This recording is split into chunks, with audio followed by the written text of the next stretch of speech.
తెలుగు తెలుగు సాహిత్యనందనం ఛానల్కి స్వాగతం సుస్వాగతం. మనం ఈ వీడియోలో చెప్పుకోబోయే అంశం దళితవాద కవిత్వానికి సంబంధించినటువంటి విశేషాలను ఈ వీడియోలో చూద్దాం. ఇదే అంశం పైన గతంలో ఒక వీడియో చేయడం జరిగింది. ఆ వీడియోలో దళితవాద కవిత్వ నేపథ్యాన్ని, అట్లాగే దళితవాద కవిత్వ లక్షణాలను, దళితవాదానికి సంఘీభావంగా ఉండేటువంటి కవిత్వాన్ని గురించి తెలుసుకున్నాం. ఇక ఈ వీడియోలో మిగతా మాదిగ చైతన్యం, దళితవాద కవులు, రచనలు అనే అంశాలపైన ఈ వీడియోలో చూద్దాం. వివరాల్లోకి వెళ్ళే ముందు నా ఛానల్కి కొత్తగా వచ్చిన వారు సబ్స్క్రైబ్ చేయండి. అలాగే ఈ వీడియో చూస్తున్న వాళ్ళు లైక్ అండ్ షేర్, కామెంట్ చేయవలసిందిగా కోరుతున్నాను. మొదటగా మాదిగ చైతన్యం ఈ అంశం పైన చూద్దాం. దళితవాద కవిత్వం వచ్చినటువంటి తొలినాళ్లలో బీసీలు ఎస్సీల అనుభవాలను రాయడం జరిగింది.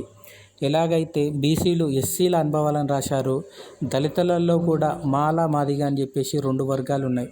ఆ రెండు వర్గాలలో మాలవారు కవులుగా ఎక్కువగా పేరు పొందారు. వారు కేవలం తమ అనుభవాలనే కాకుండా మాదిగల అనుభవాలను కూడా రాయడం జరిగింది. మాదిగలగూడెం మాలపల్లెకు కొంచెం ఎడంగా ఉన్నప్పటికీ చర్మకార వృత్తి గురించి ఎక్కువగా తెలియకపోనప్పటికీ ఇది తమ వస్తువే అని, తమ సోదరుడి అనుభవం, ఆవేదన అనే స్పృహతోని ఈ కవులు రాయడం జరిగింది. వారిలో మొట్టమొదటిగా చెప్పుకోవాల్సింది మద్దూరి నగేష్ బాబు. వీరు చర్మకారుడి దినచర్య అని చెప్పేసి ఒక కవితను రాయడం జరిగింది. మద్దూరి నగేష్ బాబు కవిత చర్మకారుడి దినచర్య. ఇది మాదిగల జీవితాన్ని ఆవిష్కరించినటువంటి శక్తివంతమైనటువంటి కవిత. అయితే దళితోద్యమంలో భాగంగానే దళితులలో ఒక కులమైనటువంటి మాల కులస్తులే రిజర్వేషన్లో అధిక శాతం అనుభవిస్తున్నారని, అట్లాగే దళితుల రిజర్వేషన్లో ఏబిసిడీలుగా వర్గీకరించి మాదిగలకు సమానమైనటువంటి హక్కులు కల్పించాలని చెప్పేసి కొందరు పోరాడడం జరుగుతుంది. వారిలో మాదిగ రిజర్వేషన్ పోరాట సమితి అని చెప్పేసి పేరుతో మాదిగల ఉద్యమం నడిపారు. దానితోని దళిత సాహిత్యంలో కూడా మాదిగ కవులకు తమ జీవితాలను శక్తివంతంగా ఆవిష్కరించుకునే అవకాశం అనేది లభించడం జరిగింది. ఈ నేపథ్యంలో నాగప్ప గారి సుందర్రాజు గారు ఒక కవిత రాశారు. అదే చెండాల చాటింపు అని.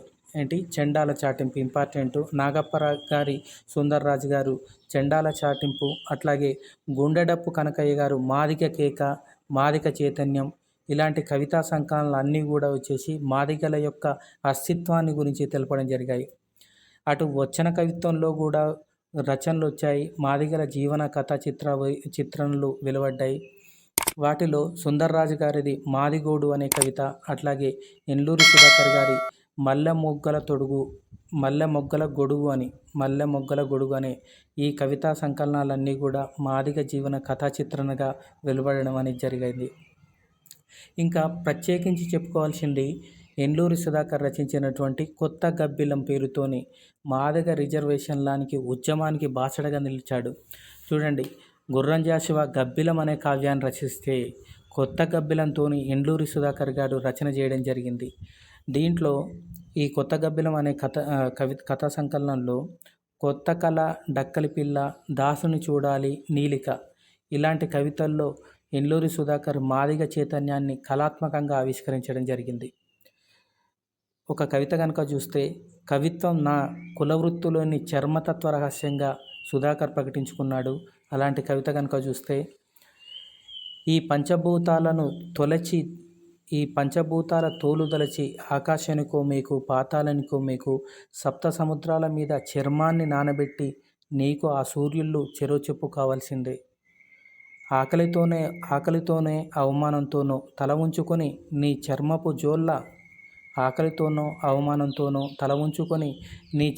జోళ్ళ కట్టుకుంటానంత, నీ ముంగిల బొటనవేలిని ఈ ప్రపంచం ఉండగా మారి ముద్దు పెట్టుకోవాలని కలగంటున్నాను అని మాదిగ చైతన్యాన్ని, మాదిగల యొక్క ఆకాంక్షని, చైతన్యాన్ని, అట్లాగే మాదిగల యొక్క అభివృద్ధిని కాంక్షించాడు ఎన్లూరి సుధాకర్. ఇలా కొత్త కళ అని చెప్పేసి ఒక కవితను రాయడం జరిగింది ఎన్లూరి సుధాకర్. ఇక దళిత కవులు, వారి రచనలు కనుక చూద్దాం. దళిత సాహిత్యంలో మొట్టమొదటిగా చెప్పుకోవాల్సింది గుర్రం జాషువా. గుర్రం జాషువా రచనలు అనాథ, గబ్బిలం, శ్మశాన వాటిక. ఇక్కడ చూడండి, అనాథ పేరుతోని కొలకలూరినకు కథ రాశాడు అనుకుంటాను. అనాథ అని చెప్పేసి అనాథ, ఇక గుర్రం జాషువాది అనాథ, గబ్బిలం, శ్మశాన వాటిక. ఈ జాషువా తన స్వానుభవంతో అంటరానితనం పైన గబ్బిలం అనే ఒక కావ్యాన్ని రచించాడు. ఈ గబ్బిలం రచన కనుక చూస్తే, గబ్బిలాలు ఎక్కడ ఉంటాయి? పాడుబడినటువంటి దేవాలయాల్లో ఉంటాయి. పాడుబడినటువంటి దేవాలయాల్లో తలకిందులుగా వేలాడబడి గబ్బిలాలు దేవుని దర్శనానికైనా నోచుకున్నాయి. కానీ ఆ కాలంలో ఇప్పుడు ఆ పరిస్థితుల్లో వచ్చేసి ఇంకా ఈ పరిస్థితుల్లో కూడా ఇంకా వచ్చేసి దళితుడు అనేవాడు దేవాలయ ప్రవేశానికి నోచుకోలేదు. కాబట్టి కవి ఏం చేస్తున్నాడు అంటే, ఆ గబ్బిలంతో తన యొక్క బాధను అంతా కూడా వెలగక్కుని దేవుని ముందర ఉంటావు కాబట్టి దేవునికి మా బాధను విన్నవించండి అని చెప్పేసి గబ్బిలం పేరుతోని ఒక రచన చేయడం జరిగింది. ఇంకా అంబేద్కర్ గారిని గబ్బిలంలో గుర్రం జాషువా కీర్తించాడు. ఏమని? కలడ అంబేద్కరుడు నా సహోదరుడై మాకు అష్ట కష్టాలకు బలి అయి అని చెప్పేసి. ఇక్కడ చూడండి, ఇది ఇంపార్టెంటు. కలడ అంబేద్కరుడు నా సహోదరుడై మాకై అష్ట కష్టాలకు బలి అయి అని చెప్పేసి అన్నది ఎవరు అని అడుగుతారు. గుర్రం జాషువా అన్నాడు. ఏ రచనలో అన్నాడు? గబ్బిలంలో కీర్తించాడు. తర్వాత స్వప్న కథ అని చెప్పేసి ఒక రచన ఉన్నది, జాషువా రచించాడు. అంటరాని వారిని ఆదరించే సహృదయులను ప్రశంసించాడు ఈ స్వప్న కథ అనే రచనలో. ఏమని? కులమతాలు గీచుకున్న గీతలు జొచ్చి పంజరాన గట్టుబడని నేను అఖిలము నిఖిల లోకమెట్లు నిర్ణయించిన నాకు తిరుగులేదు విశ్వనరుడను అని చెప్పేసి ప్రకటించుకున్నటువంటి కవి ఎవరు అంటే గుర్రం జాషువా. ఇది ఇంపార్టెంటు. తిరుగులేదు విశ్వనరుడను నేను అన్నది ఎవరు అని అడుగుతారు. అది గుర్రం జాషువా. ఇక ఆ తర్వాత బోయి భీమన కూడా దళిత సాహిత్యం సంబంధించినటువంటి రచయిత. వీరి రచనలు జానపదుని జాబులు, అట్లాగే పాలేరు, కూలిరాజు, జన్మాంతర వైరం, గుడిసెలు కాలిపోతున్నాయి, మామాలు. ఈ మామాలు అంటే మాలలు మాదిగలు, మామాలు అని.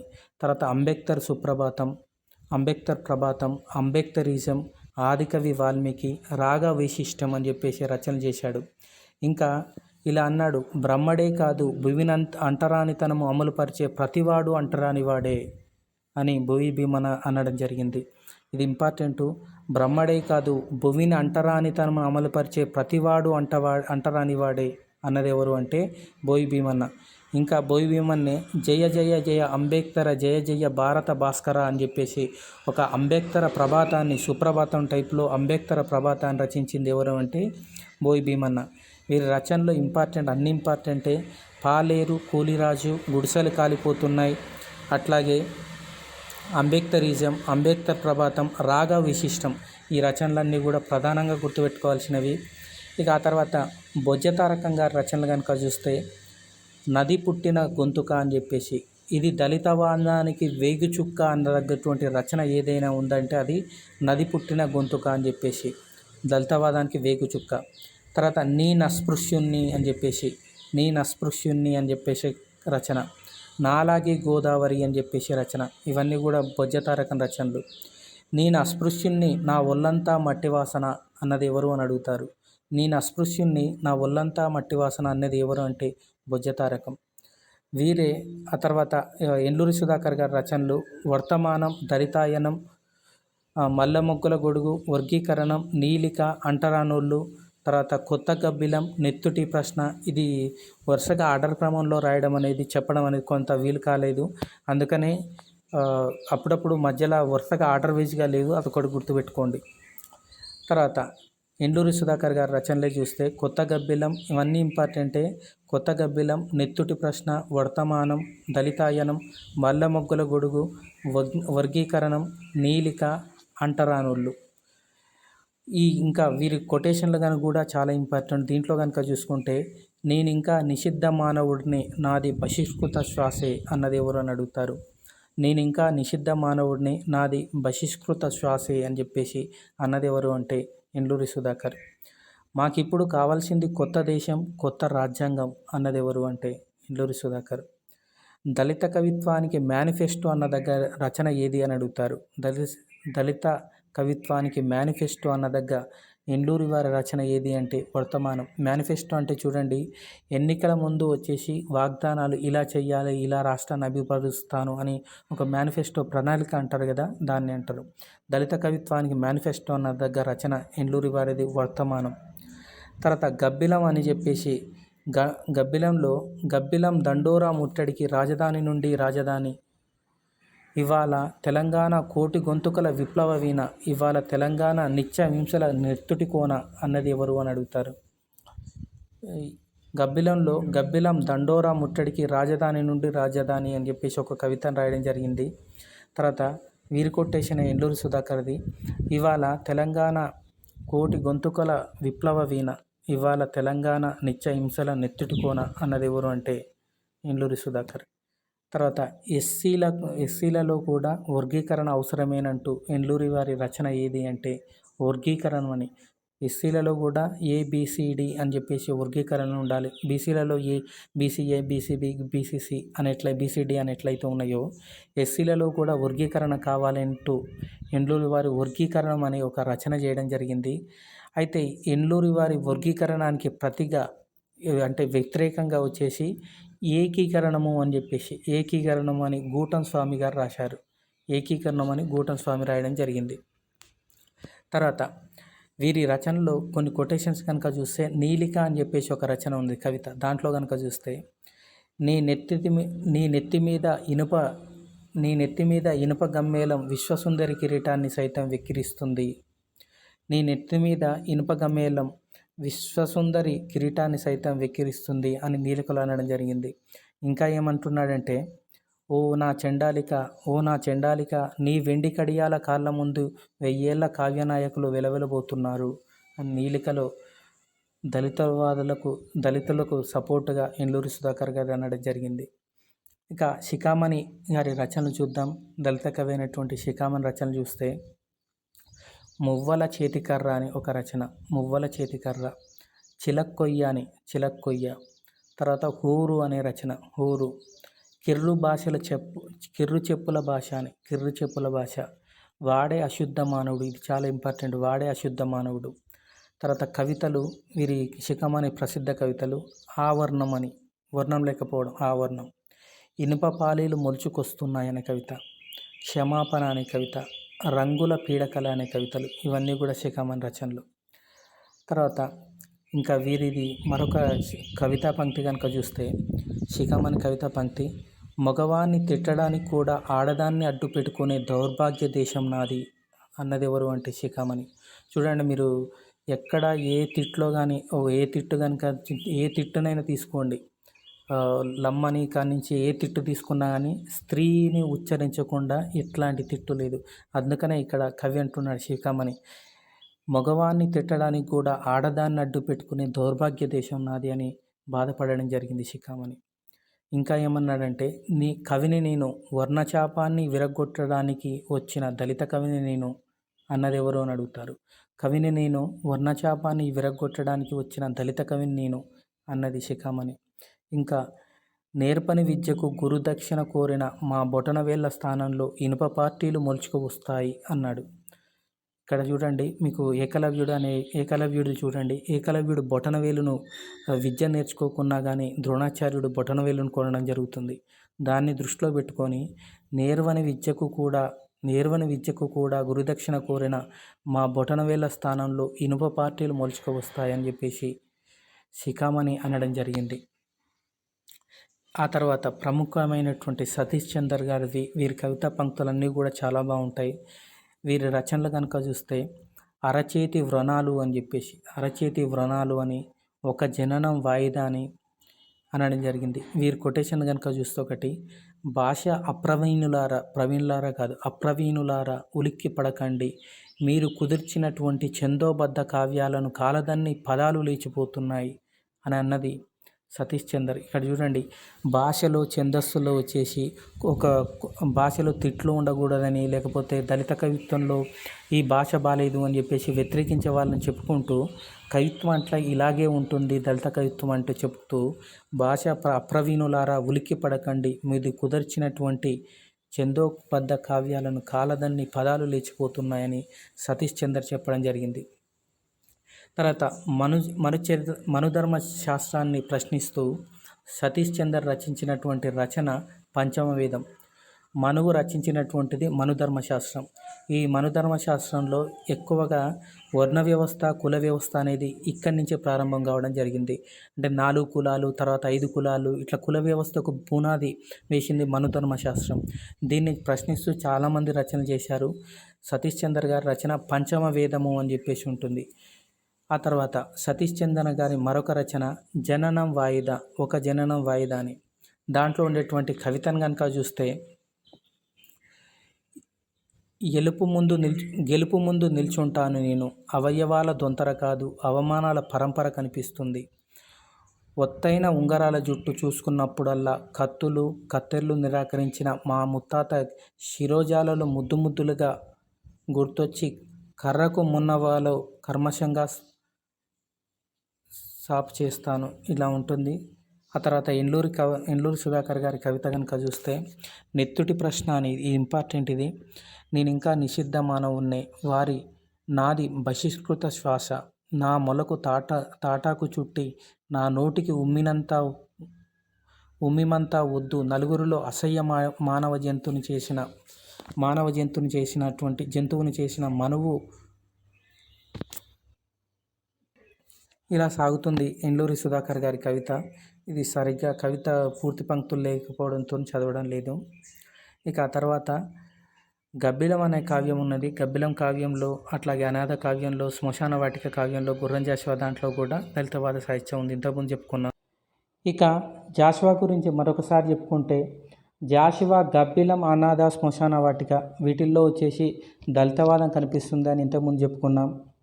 అయితే జాషువా ఒకసారి రైలు ప్రయాణంలో ప్రయాణిస్తుంటే కులపరంగా తనకు ఎదురైనటువంటి అనుభవాన్ని జాషువా ఆర్తితోని, ఆవేదనతోని కవిత్వ రూపంలో వ్యక్తం చేయడం జరిగింది.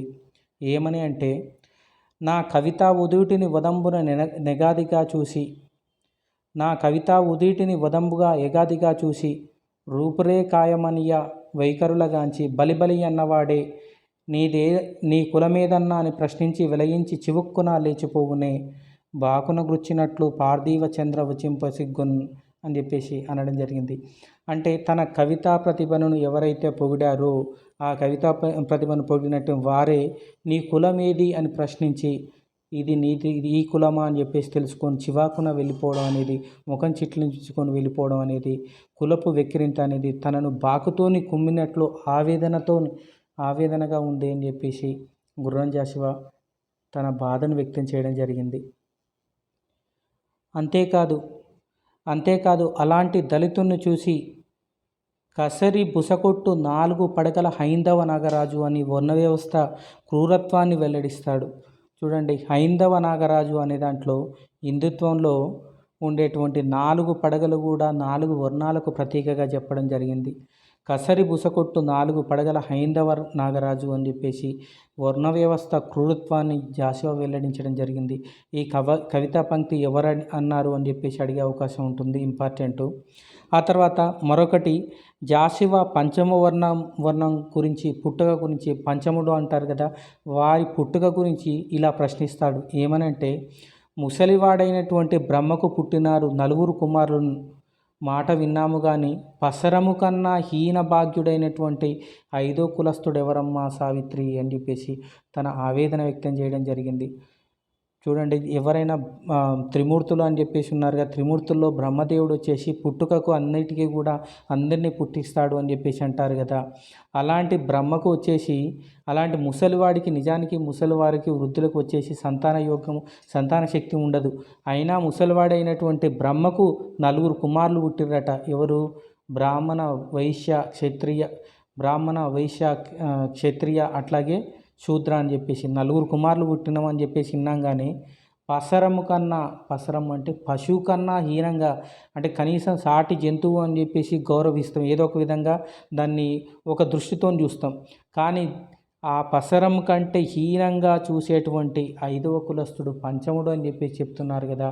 ఆ 5వ కులస్థుడు ఎవరమ్మా అని చెప్పేసి తన బాధను వ్యక్తం చేయడం జరిగింది. ఇవే కాదు, దళిత సాహిత్యంలో వచ్చేసి దళిత కవిత్వంలో నాగప్ప గారు సుందర్రాజు గారు మాదిగూడు కథలు అనేవి కూడా దళితవాదానికి చెందింది. అట్లాగే ఎండూరి సుధాకర్ గారి మల్ల మొగ్గల గొడుగు. నేను దళిత కథలకు సంబంధించి మరొక వీడియో చేస్తాను, ఓన్లీ దళిత కథలకు సంబంధించి. ఇప్పుడు కేవలం వచ్చేసి కవిత్వాన్ని గురించే మాట్లాడుకుందాం. ఎండూరి సుధాకర్ మల్ల మొగ్గల గొడుగు అనేది, అట్లాగే వేముల ఎల్లయ్య కక్క అనే నవల. నేను దళితవాదానికి సంబంధించి నవలకు సంబంధించినటువంటి ఒక వీడియో ఆల్రెడీ చేశాను, ఒకసారి చూడండి, ప్లేలిస్ట్లో ఉంటుంది. తర్వాత వెంకట్ వర్జీ అని చెప్పేసి ఒక కవిత ఉన్నది, కవిత్వం. తర్వాత గ్యారయాదయ్య ఎర్కోషి, ఈ రెండు కూడా ఇంపార్టెంట్. ఇవన్నీ కూడా దళితవాద సాహిత్యానికి కోవకు చెందినటువంటి రచనలు. ఈ కవిత్వంలో వచ్చేసి ఈ ధోరణిని వ్యతిరేకించిన దళిత కవులు ఆ కవిత్వంతోనే సమాధానం వ్యక్తం చేశారు.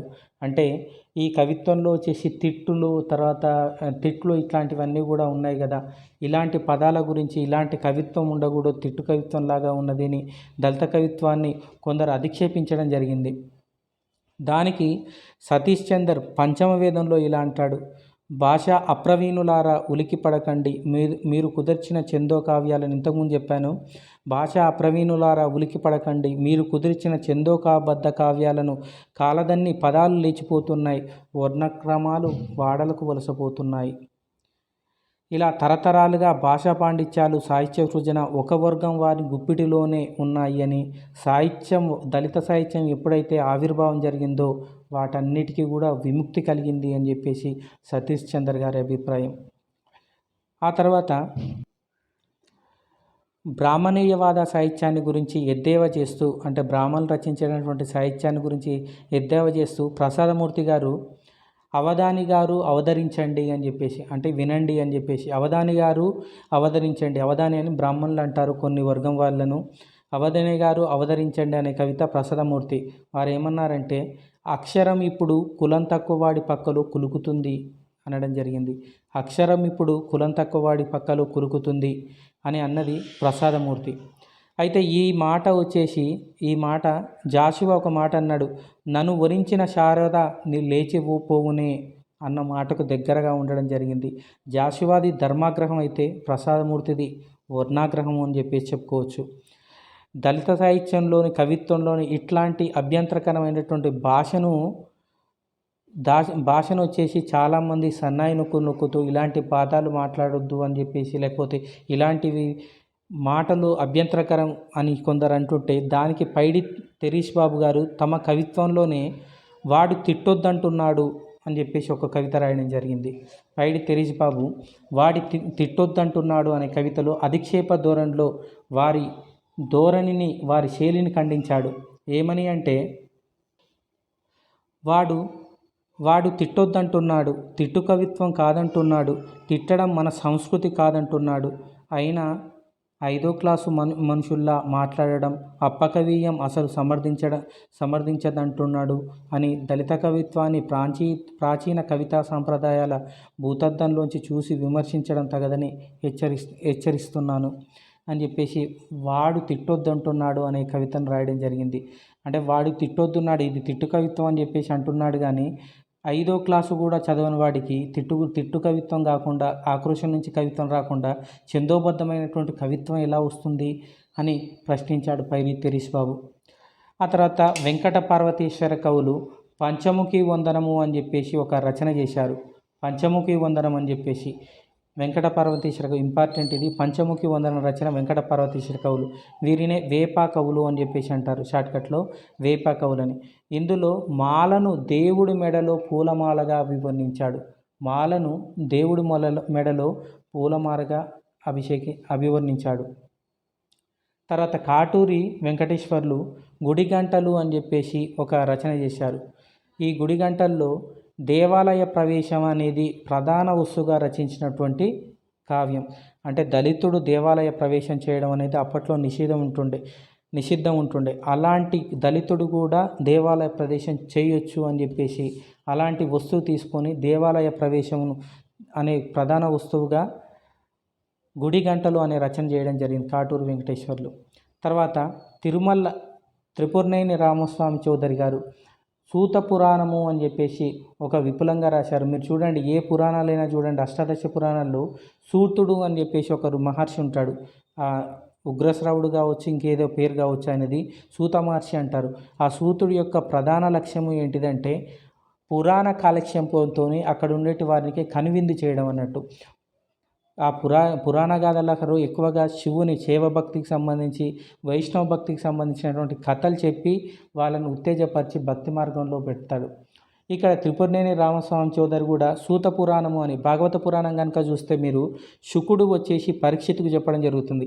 ఇక్కడ త్రిపురనేని రామస్వామి చౌదరి కూడా సూతుడు వచ్చేసి ఆ మునులకు వచ్చేసి శౌనకాది మహామునులకు వచ్చేసి సూత పురాణం చెప్పడం. ఆ సూత పురాణం చూడండి, సూత పురాణంలో ఎలా ఉంటుందంటే, ఉదాహరణకి భక్త ప్రహ్లాదుడు అనే కథ కనుక తీసుకుంటే, హిరణ్యకశిపుడు, ప్రహ్లాదుని తండ్రి హిరణ్యకశిపుడు వేదిక కర్మలు అన్నిటిని కూడా విమర్శించాడు. ఎందుకు విమర్శించాడు అంటే, వేదిక కర్మలు ఎవరైతే చేస్తున్నారో వాళ్ళంతా కూడా, బ్రాహ్మణులంతా కూడా యజ్ఞయాగాదులు చేసి యజ్ఞంలో జంతు బలులు ఇవ్వడం అనేది జరుగుతుంది. ఆ జంతు బలులు ఇవ్వడం, ఆ యజ్ఞం అనంతరం జంతు బలులు ఇస్తారు. వీటిని అంతటిని కూడా వచ్చేసి ఆ రాజుగా అయినటువంటి హిరణ్యకశిపుడు వ్యతిరేకించాడు. ఈ జంతు బలులు చెయ్యొద్దు అంటే యజ్ఞయాగాదులు చెయ్యొద్దు అని చెప్పేసి నిషేధించడం జరిగింది. వీటికన్నిటికీ కోపడ్డటువంటి బ్రాహ్మణులు ఏం చేశారంటే, వాళ్ళంతా కూడా కలిసి ఒక పథకం ప్రకారం కూడా వచ్చేసి ఒక బాగా ఆకలితో ఉండేటువంటి సింహాన్ని ఒక బోన్లో పెట్టడం జరిగింది. అలాగే చిన్నప్పటి నుంచి కూడా ప్రహ్లాదుడికి విష్ణు భక్తిని అట్లాగే తండ్రి మీద ద్వేషాన్ని నూరిపోయడం జరిగింది. ఇంద్రాది దేవతలంతా కూడా తండ్రి మీద ద్వేషాన్ని నూరిపోశారు. అట్లాగే దేవుడు అంతటా ఉన్నాడు అని చెప్పేసి స్తంభం దగ్గరికి తీసుకొని ఆ స్తంభాన్ని విరగొట్టేటట్లు ప్రేరేపించారు ప్రహ్లాదుని. ఎప్పుడైతే ప్రహ్లాదుడి చేత హిరణ్యకశిపుడు ప్రేరేపితమయ్యాడో వెంటనే స్తంభాన్ని విరగొట్టేసరికి బాగా ఆకలితో ఉన్నటువంటి సింహం మీదికి దాడి చేసింది. ఆ సడన్గా ఏదైనా జంతువు కనుక మన మీదికి పడితే అయోమయంలో ఏం చేయాలో తెలియదు కదా, అదే స్థితిలో ఉండేటువంటి హిరణ్యకశిపుడు చనిపోవడం జరిగింది అని చెప్పేసి ఇలా ప్రతి ఒక్క కథను కూడా కొన్ని 4-5 కథలను తీసుకొని సూత పురాణాన్ని వర్ణించడం జరిగింది త్రిపురనేని రామస్వామి చౌదరి. తర్వాత ఇంతకుముందు చెప్పుకున్నట్లు గుర్రం జాషువా గబ్బిలం అనేది దళితుల వేదనాభరిత జీవితాన్ని, అప్పుడే మొలకెత్తుతున్నటువంటి తిరుగుబాటు స్వభావాన్ని శక్తివంతంగా, వర్ణ వ్యవస్థను తీవ్రంగా నిరసించినటువంటి కావ్యాలలో అత్యుత్తమమైనది. భారతీయ భాషల్లో అంటరానితనం పైన వచ్చినటువంటి కావ్యాలలో విశిష్టమైంది గబ్బిలం. అరుంధతి సుతుడు తన దీనావస్థను కైలాసగిరిలో ఉండేటువంటి ఈశ్వరునితో పూజారి లేని సమయంలో చెప్పమన్న గబ్బిలంతో సందేశం పంపడం ఇందులోని ఇతివృత్తం. ఇందులో కలడ అంబేద్కరుడొకండు అని చెప్పేసి అంబేద్కర్ ప్రస్తావన చేశాడు. ఈ కావ్యంతో జాషువా దళిత సాహిత్య ప్రారంభకుడిగా గుర్తింపు పొందాడు. ఆ తర్వాత నీరుకొండ దుర్ఘటన అని చెప్పేసి, అట్లాగే చుండూరు ఊచకోత అని చెప్పేసి, దళితుల ఊచకోత అని చెప్పేసి, ఈ నేపథ్యంలో జి లక్ష్మీ నరసయ్య, త్రిపురనేని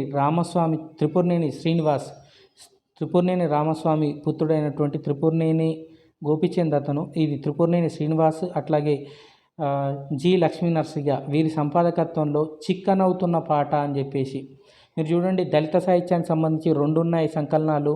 ఒకటి చిక్కనవుతున్న పాట, రెండోది పదునెక్కుతున్న పాట అని. గురి చూసే పాడే పాట అని చెప్పేసి ఒకటి ఉంటుంది. ఈ గురి చూసే పాట మాత్రం స్త్రీవాద సాహిత్యంలో ఉన్నది. ఇక చిక్కనవుతున్న పాట కథా సంకలనంలో దళిత వస్తువు సమగ్ర రూపం పొందింది అని చెప్పుకోవచ్చు. వేముల ఎల్లయ్య ఒక కవిత రాశారు, అదే ఒద్దులు తిరుక్కుంటూ అని చెప్పేసి ఒక కవి. ఒద్దులు తిరుక్కుంటూ ఈ కవితను కనుక చూస్తే, నీ నూగు కాళ్ళకు నా నరాల వారు అల్లిక చేసి, నేను ముస్తాబు చేసిన నీ చెప్పుల గూడలపై ఎండిన ఎద్దు కన్నుల పువ్వుల వలె ఏడిస్తే ఏడుపు కలిపినచో చెప్పులు కూడా పువ్వులను ఎండిన ఎద్దు కన్నుల పువ్వులై ఏడుస్తాయి అని చెప్పేసి వాళ్ళ పదచిత్రంగా గొప్ప కళా వ్యక్తితో ఒక కవిత రాయడం జరిగింది వేముల ఎల్లయ్య. ఒద్దులు తిరుక్కుంటూ అని చెప్పేసి ఒక కథ. తర్వాత కలకూరి ప్రసాద్ పిడికెడు ఆత్మగౌరవం కోసం, ఇంతకుముందు చెప్పాను పిడికెడు ఆత్మగౌరవం కోసమని. దీంట్లో కనుక చూస్తే చుండూరు అనే ప్రాంతంలో దళితుల ఊచకోత అనేది జరిగింది. ఆనాది నుంచి కూడా వస్తున్నటువంటి దళితులపై జరుగుతున్నటువంటి ఈ దాడులను ప్రస్తావిస్తూ వీరొక కవిత రాశారు. అదే పిడికెడు ఆత్మగౌరవం కోసం. ఈ కవితను కనుక చూస్తే, ఇప్పుడు కరుడు కట్టిన భూస్వామ్య కౌర్యం నా గుండెల మీద నాగేటి కర్రులతో పచ్చబొడిసిన పేరు చుండూరు. ఇక చుండూరు నామవాచకం కాదు, సర్వనామం. ఇప్పుడు ప్రతి గుండా రగిలే రాచపుండూరు. నేను జనసమూహాల గాయాల సమూహాన్ని. తరతరాలుగా స్వతంత్ర దేశంలో అస్వతంత్ర అవమానాలకు, అత్యాచారాలకు, మానభంగాలకు, చిత్రహింసలకు గురై పిడికెడు ఆత్మగౌరవం కోసం తలెత్తిన వాణ్ణి. ధనామదంత కులోన్మత్తుల రాజ్యంలో బతకడమే ఒక నిరసనగా బతుకుతున్నవాణ్ణి. బతికేందుకు పదే పదే చస్తున్నవాణ్ణి. అస్వతంత్రుణ్ణి. అవమానాలకు, అత్యాచారాలకు, మానభంగాలకు, చిత్రహింసలకు గురై పిడికెడు ఆత్మగౌరవం కోసం తలెత్తిన వాణ్ణి. ధనమదాంధ కులోన్మత్తుల రాజ్యంలో బతకడమే నిరసనగా బతుకుతున్నవాణ్ణి. బతికేందుకు పదే పదే చస్తున్నవాణ్ణి. ఇలా సాగుతుంది కవిత. ఆత్మగౌరవంతో బతకడం కోసం దళితులు నిరంతరం కూడా వచ్చేసి అనేకమైనటువంటి హింసను వేదనమయంగా భరిస్తున్నారు అని చెప్పేసి ఈ కవితలో లోనార్థంగా చెప్పడం జరిగింది.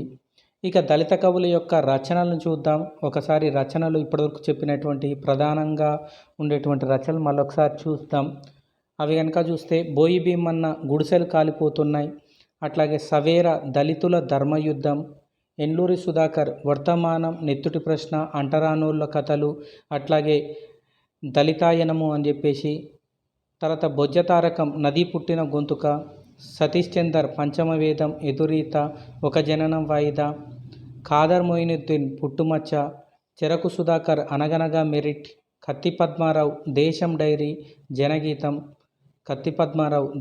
డైరీ జనగీతం, మద్దూరి నగేష్ బాబు నిషాని అనే కవితా సంపుటి, కాజా షరతు అని చెప్పేసి, ఈ షరతు అనేది ముస్లిం ఛాందసవత్వానికి గురైనటువంటి తస్లీమా నస్రీన్కు అంకితం ఇవ్వడం జరిగింది. షరతు అనేది ఇది చూడండి. ఈ షరతు అనగానే చూడండి, ఇది కాజా పేరు అనగానే, అట్లాగే ఇది వినగానే వచ్చేసి ముస్లింది అనుకుంటారు, మైనార్టీ కవిత్వం అనుకుంటారు. ఇది దళితవాదానికి సంబంధించింది. తర్వాత భోజంగయ్య జాతర కావచ్చు, తర్వాత బిఎస్ రాములు బతుకు కావచ్చు, బతుకు నవల కావచ్చు, పాలు అనే కథల సంపుటి, ఇవన్నీ కూడా దళిత సాహిత్యానికి సంబంధించినవి. తర్వాత పిసి రాములు గాయము కొత్త కాదు అని చెప్పేసి ఉన్నది. పిసి రాములు గాయము కొత్త కాదు. అట్లాగే శిఖామణి వాడే అశుద్ధ మానవుడు అని చెప్పేసి ఖండిక. ఇదన్నీ కూడా వచ్చేసి దళితవాదానికి సంబంధించింది. తెలుగులో మొట్టమొదటి కవితా సంకలనం ఏది అని అడుగుతారు. మొట్టమొదటి కవితా సంకలనం దళిత కవిత అని చెప్పేసి అనే ఒక గ్రంథం ఉన్నది. ఇది 1991లో వెలువడింది.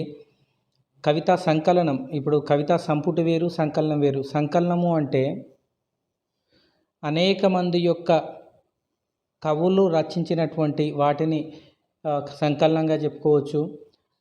లేదా ఒక రచయిత వివిధ సందర్భాల్లో రచించినటువంటి వాటిని, వివిధ కాలాల్లో రచించిన వాటిని ఒక దగ్గరికి కూరిస్తే అది సంకలనంగా చెప్పవచ్చు.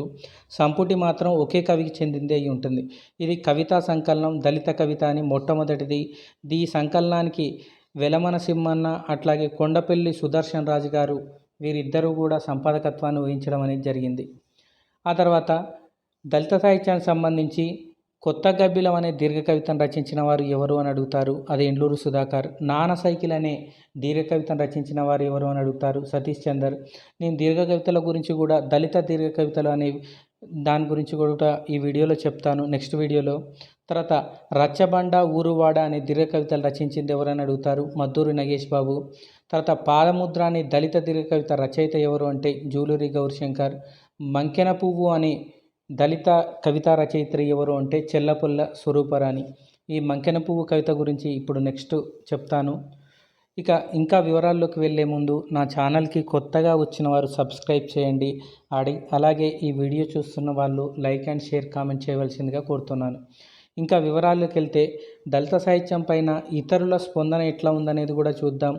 కులక్లూర్ ఇనక్ గారి స్పందన కనుక చూస్తే, దేశం సుభిక్షంగా ఉండాలంటే దళితుడు పీడితుడుగా ఉండకూడదు.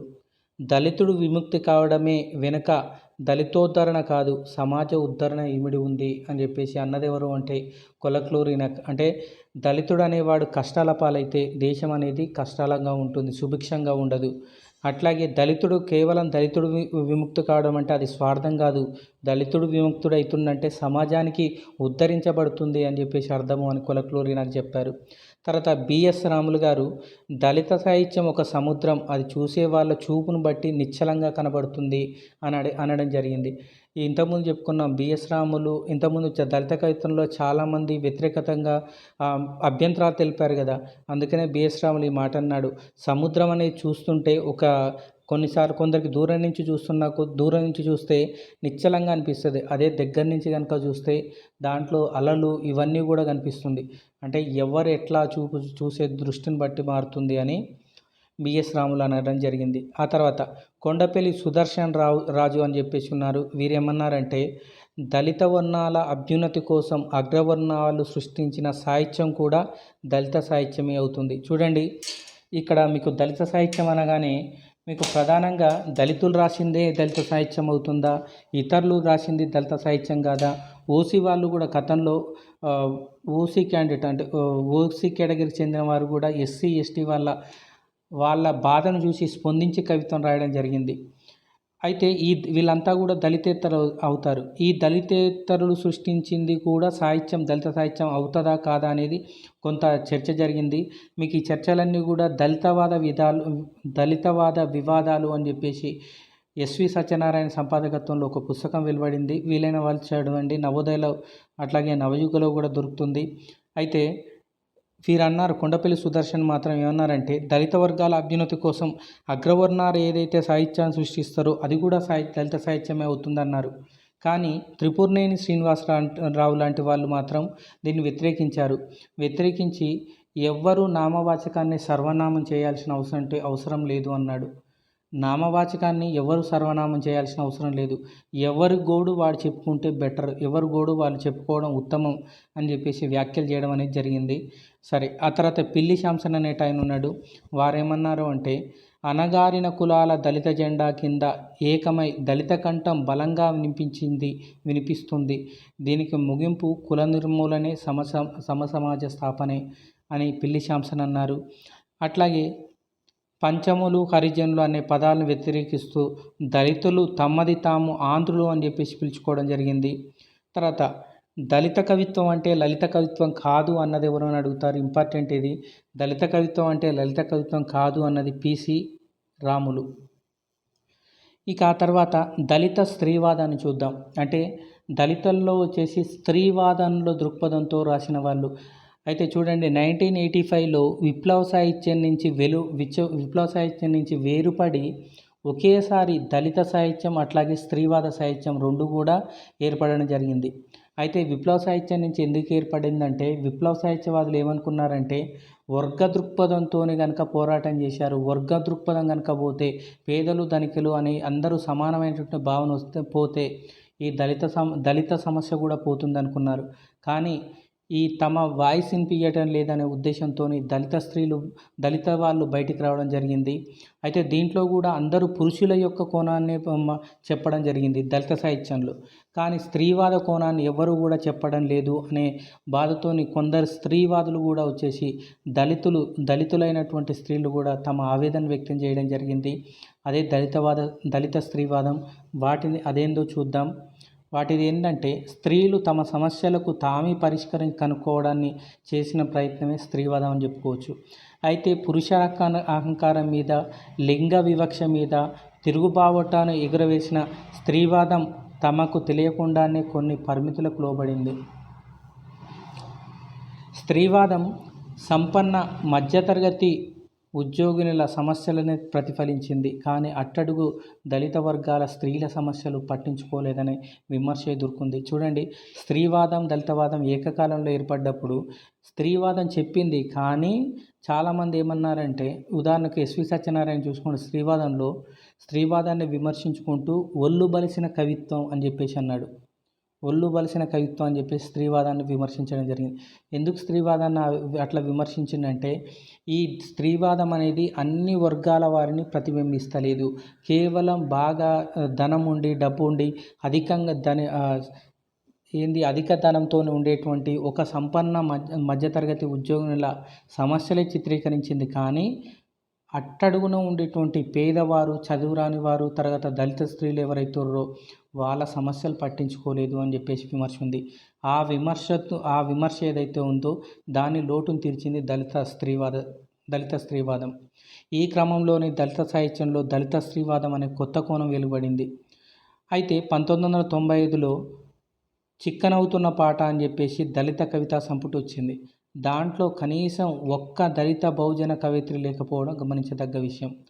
దీన్ని గుర్తించినటువంటి సంపాదకుల్లో ఒకరైనటువంటి జి లక్ష్మీనరసయ్య గారు తన ముందు మాటలు, దళితుల్లో సగభాగమైన దళిత స్త్రీలు తమ కోణం నుంచి రాసిన కవితలు ఈ సంకలనంలో లేవు అని ముందు మాటలోనే చెప్పడం జరిగింది. ఇక ఆ తర్వాత దానికి కారణం ఏమని చెప్పారంటే, వారి నుంచి ఇప్పటికి వరకు కూడా ఈ తరహా కవిత్వం రాకపోవడమే అన్నారు.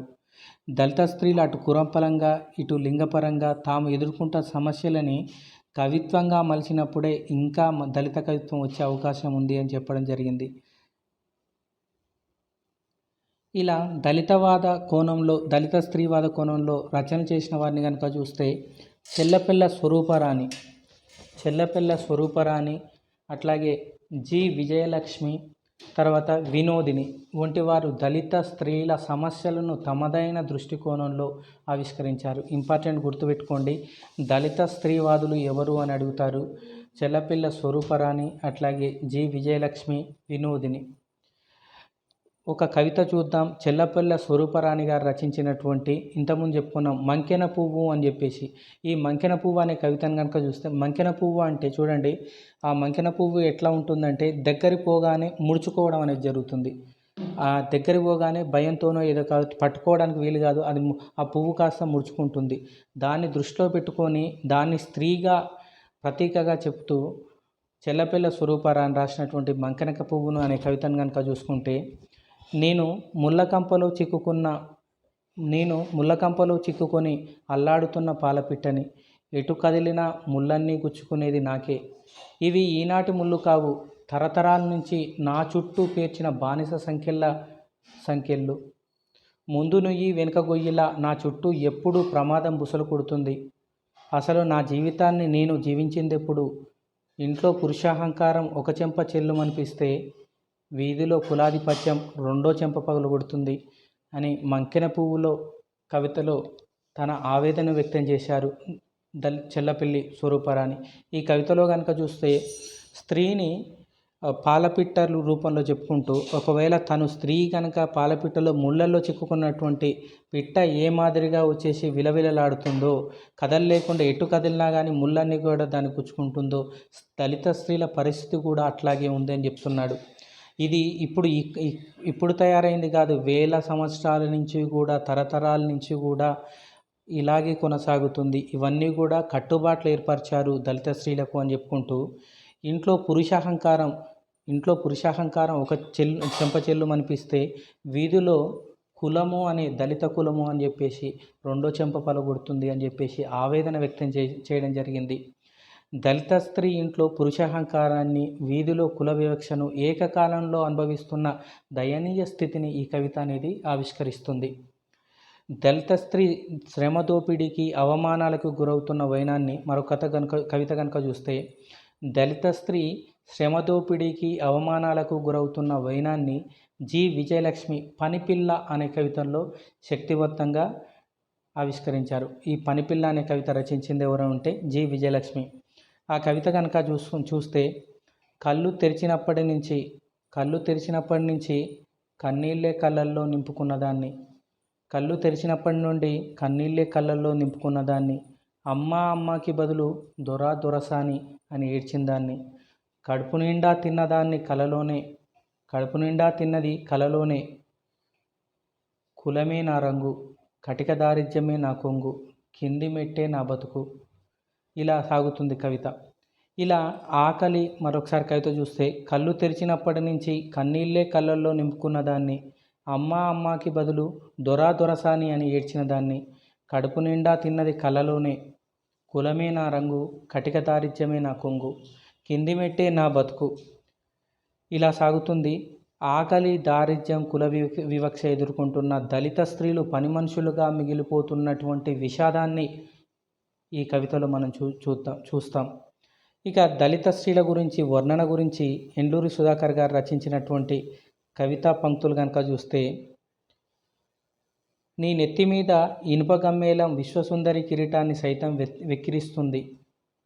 పదునెక్కిన కొడవెలవై శివంగిలా నువ్వు కోతకుపోతుంటే నీ చుట్టూరా ఆవరించిన ప్రకృతి వర్ణాలు నీకు పాదాక్రాంతం అవుతున్నట్లే ఉంటాయి. తాటాకు గొడుగు కింద సగం తడుస్తూ నువ్వు నిలబడ్డావు. నిన్ను పొదుముకునేందుకు పొడిమబ్బులు నేలకు దిగుతాయి. ఓ నా చెండాలిక, నీ వెండి కడియల కాళ్ళ ముందు 1000 కావ్యనాయకులు వెలవెలబోతున్నారు. అలంకార శాస్త్రాలన్నీ నీ పాద మట్టి మెరుపుల ముందు బలాదూరే. ఓ నల్లపిట్ట,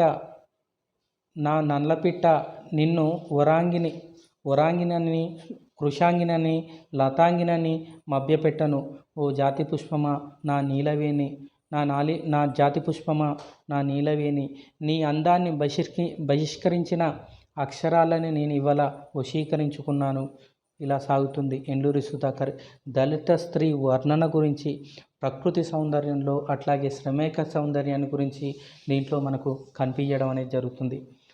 ఇక పురాణ ప్రతీకలు అనేది తర్వాత అంశంగా ఉన్నది. దానికంటే చివరిగా వచ్చేసి దళిత సాహిత్యంలో ఉండేటువంటి కవితలను కనుక అట్లాగే కవితా సంకలనాలను ఒకసారి చెప్పుకొని ఈ వీడియో ముగిస్తాను. చూడండి, నాగప్ప సుందర్రాజు గారు చెండాల చాటింపు, మాదిగోడు, అట్లాగే మాదిగ కూత. బొజ్జతారకం గారివి నదీ పుట్టిన గొంతుక, నాలాగే గోదావరి. త్రిపురనేని శ్రీనివాస్ రహస్యోదయం అని చెప్పేసి రహస్యోదయం. ప్రసాదమూర్తి కళనేత మాట్లాడుకోవాలి. బిఎస్ రాములు బతుకుపోరు పాలు. జీవి రత్నాకర్ మట్టి పలక, అల్లేటి అల. చెల్లపెల్ల స్వరూపరాణి మంకెన పువ్వు.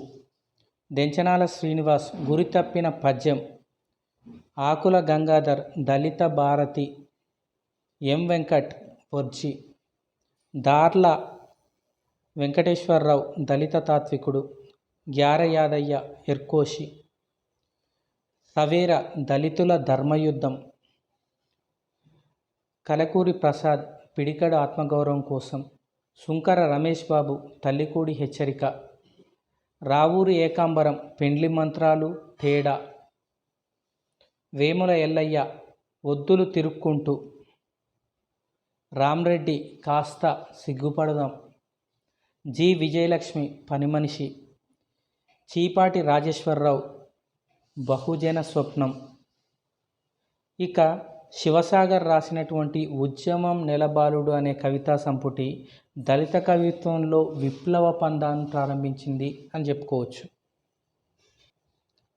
ఇంకా దళిత పద్య కవిత్వం కనుక చూస్తే మంగిపూడి వెంకట శర్మ గారు నిరుద్ధ భారతము అని చెప్పేసి, తర్వాత కుసుమ ధర్మన్న హరిజన శతకము అని చెప్పేసి, గుర్రంజాషువా గబ్బిలం అనే రచన, అట్లాగే బోయి భీమన్న గుడిసెలు కాలిపోతున్నాయి అనే రచన, తర్వాత కత్తి పద్మారావు వచన కవిత్వానికి సంబంధించి కత్తి పద్మారావు కవిత్వ సంపుటాలు చూస్తే జేలు గంటలు అని 1995లో, అట్లాగే నల్ల కలువ అని చెప్పేసి, ఇది నల్ల కలువ ఇంపార్టెంటు 96లో, తర్వాత భూమి భాష అని, తర్వాత కట్టెల మోపు అనేది ఇంపార్టెంటు, కట్టెల మోపు, దేశం డైరీ, నీలికేక, ఆత్మవిమర్శ, ఇవన్నీ కూడా కవిత్వం. జేలు గంటలు, కత్తి పద్మారావువి జేలు గంటలు, నల్ల కలువ, భూమి భాష, కట్టెల మోపు, దేశం డైరీ, నీలికేక, ఆత్మవిమర్శ.